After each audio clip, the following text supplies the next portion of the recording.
Next tonight, a family from Corby say they've been let down by the NHS after 3 years struggling to get the right nursing care for their 5-year-old son. Logan Barton lives with multiple complex conditions, but despite being entitled to round-the-clock nursing, in the past fortnight, his mother has provided all of his medical care. The clinical commissioning group in the town say they've worked very hard to ensure the package of care in place for Logan is appropriate. Tom Barton has the details. Hi, mister. When Logan was 5 months old, his parents were told he wouldn't survive beyond the age of 2. Now, he's 5.5, and despite his complex needs and regular pain, he's a happy and engaging boy. I did it. You did it. With a life-limiting form of epilepsy and an extremely rare chromosome deletion, Logan takes more than 50 different medicines and needs around-the-clock care.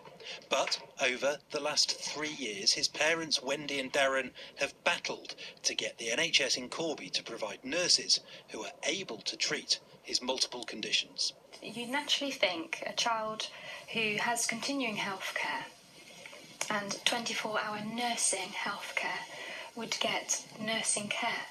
And what we've found actually is that it's very much dependent on the providers being competent in delivering those nursing skills, and unfortunately many aren't. For the last 2 weeks, Logan's parents have been providing all of his care themselves.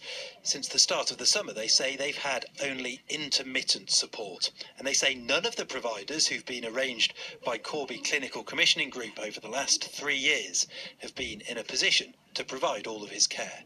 I feel I'm the lucky one in this because I get to leave the house, I get to go to work, I get to interact with other people. Wendy doesn't. I feel a lot that my role as a parent has been taken away. I'm not allowed to be a parent. I am now a 24/7 nurse, 7 days a week, every day of the year. It's already difficult when we had the nurses. None of the nurses were trained to do his interventions, but now to be left entirely without support, to me, is unforgivable. We did ask Corby CCG for an interview. They declined, citing patient confidentiality. However, they did send us a statement.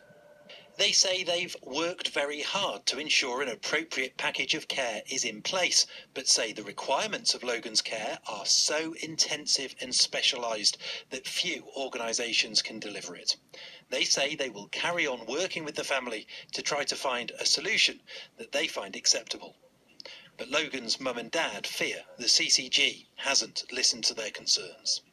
We feel when we raise points, they aren't taken seriously because it's easy to say, well, they're complainers, that's what they do. We're labelled as a difficult family because we speak up, and we will always speak up when it regards, when it affects the safety of our child.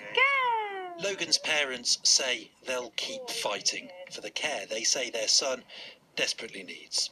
Tom Barton, BBC Look East, Corby.